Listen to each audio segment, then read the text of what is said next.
14e vidéo et c'est la Bulgarie. Qu'est-ce qui m'est arrivé en Bulgarie? J'ai découvert que la communication pouvait passer par autre chose que le langage. En effet, j'ai rencontré Donka, un fermier qui parlait ni anglais, ni français, ni espagnol. C'est les langues que je parle à peu près. Je ne parle pas bulgare. Je pensais que ça allait être compliqué de parler avec lui. Oui, évidemment, c'était pas super facile.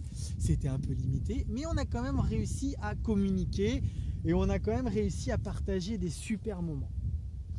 Entre autres, je veux partager avec vous quelque chose qui va rester dans ma tête pendant encore très longtemps. C'est cette discussion qu'on a eue quand il m'a posé la question de ce que je faisais dans la vie avant de décider de prendre mon vélo et de faire des milliers de kilomètres.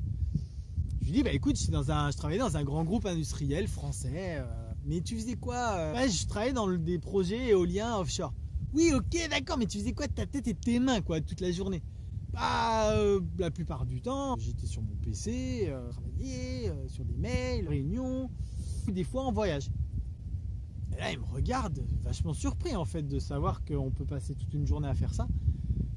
Et il me dit, mais pourquoi tu fais ça? Enfin, pourquoi tu faisais ça? Je dis, bah,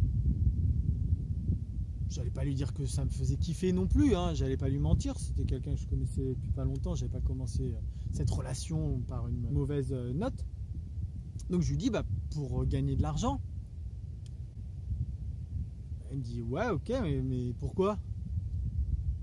Bah, parce que bah, l'argent, voilà, ça me permet de gagner ma vie, d'acheter des choses, des vêtements, une voiture, un appartement, voilà. Il me posait toujours la même question en fait, hein. Pourquoi? Et je pense qu'on se la pose finalement assez rarement celle-ci. Pourquoi? Et qu'on va pas assez dans le fond des choses. Côté simpliste, mais le côté puriste aussi, le côté profond des choses. Qui me dit, mais pourquoi tu voulais toutes ces choses? Et petit à petit, je me rendais compte à quel point j'étais pas à l'aise avec mes réponses. Ouais, j'étais pas à l'aise du tout même.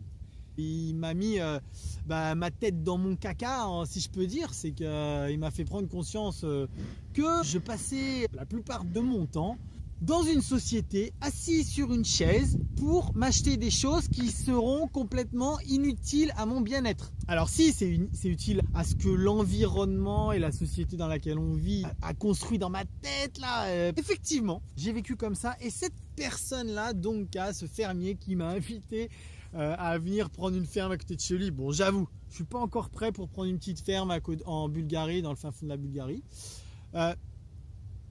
Mais je pense à lui souvent. Parce que je me dis, waouh, c'est vrai que cette personne-là, dire que je pensais que c'était lui le naïf.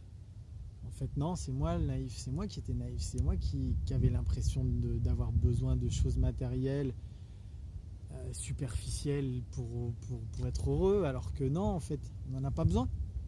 Voilà, c'est ce que je voulais partager avec vous sur la Bulgarie. Demain, ça sera le retour en France. Ciao!